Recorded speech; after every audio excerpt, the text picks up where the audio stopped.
Собираются меня доставить в Калачинский район Омской области для ознакомления с ориентировкой. Какие-то невнятные ответы. Ничего запрещенного к хранению, распространению при себе не имею.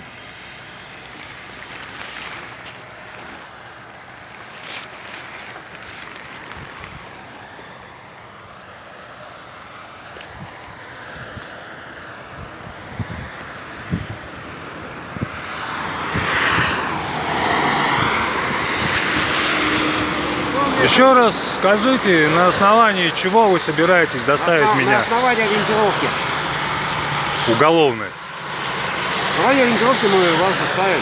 Уголовное, да? Уголовное, да. Так вы ГИБДД. И что дальше? Мы такие же сотрудники полиции. То есть выше вы сказали, что связи с новосибирскими у вас нет. На какой территории было совершено преступление, в котором я подозреваюсь? Будете доставлены, вам будет все объяснено. Мне сейчас скажите. МВД. Ничего запрещенного к хранению, распространению я при себе не имею. Оно не появится? Оно не появится? Оно не появится. Бывают случаи.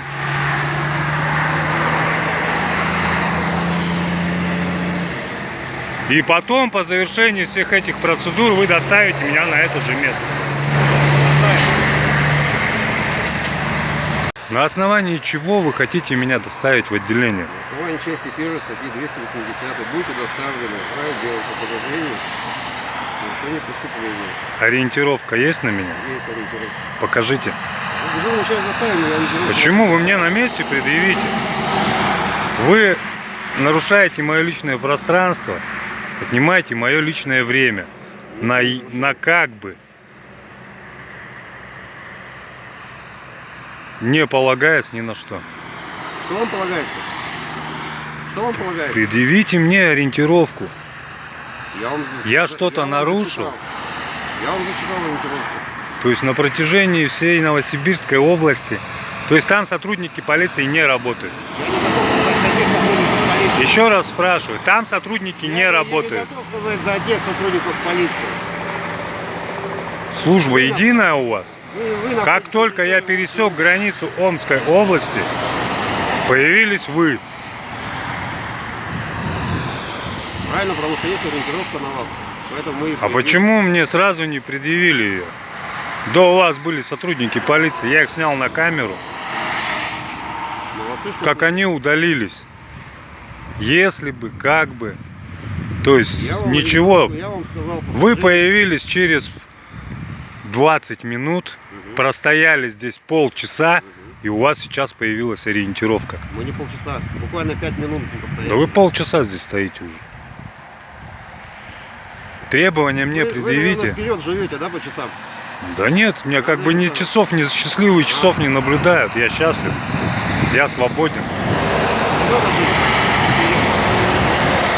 Удостоверение свое покажите, пожалуйста. Я вам представился, подошел.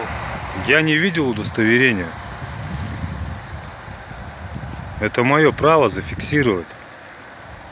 Ну не на камеру, это точно. Вы при исполнении. Лешков Евгений Федорович. Вы при исполнении до полного ознакомления.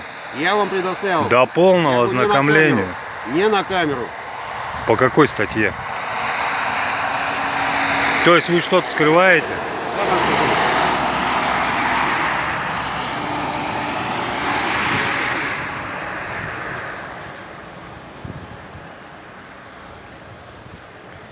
Сотрудник ДПС предъявляет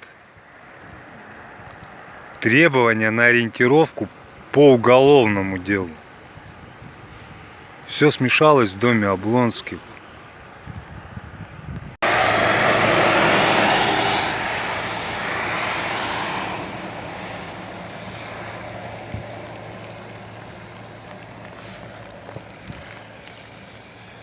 Уехали.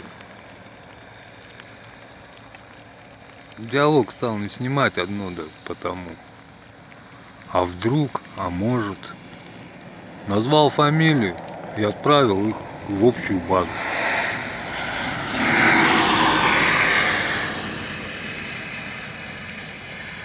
Начинают представляться, как только ты об этом их просишь.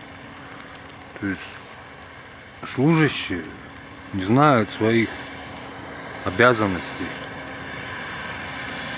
Они знают только то, что мы обязаны. Это печально. Вот всем смотрящим, сотрудникам, вы мне не враги. Эта система делает так, что гражданину в этом государстве становится врагом. Непосредственно это касается госслужащих. А вы ведь таковыми являетесь, сотрудники чего-либо. СБ, полиции, ГАИ. Вы изучите в первую очередь свои обязанности, а потом предъявляете какие-то требования гражданину. На основании чего вы проводите проверку документов. Я отказываюсь предъявлять паспорт по одной простой причине. Как только я его показываю, у меня появляются непонятно откуда берущиеся штрафы. Причем приходят они именно по факту прописки от службы судебных приставов. На родине я не был уже более полугода. А первый штраф у меня пришел, опять же, как только я оказался на трассе.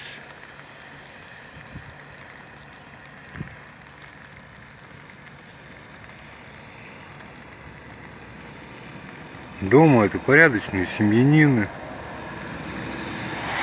законопослушные граждане, возможно, активно участвуют в жизни двора, ТСЖ. Но приходя на службу, они становятся исполнителями. Приятно осознавать себя частью какого-то механизма. Так или иначе, в жизни мы им являемся, этими винтиками, болтиками. Сотрудники на данный момент являются машиной геноцида, состоящей, причем, из одних шестеренок. Эта машина вас пережует и выплюнет.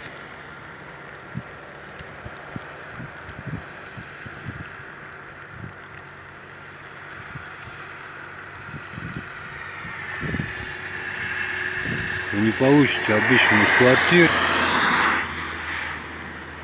В этом государстве рано или поздно наступит порядок.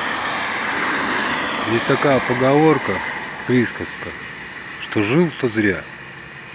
Большинству из вас выслуга, ну и прочие заслуги перед Отечеством, так скажем, не зачтется.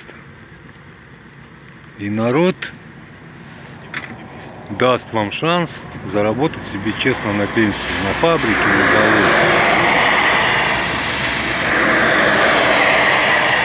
Честно трудясь.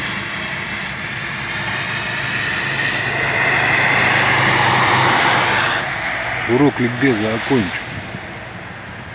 Всем здравомыслящим, всех благ, слава роду, уруй, арихал.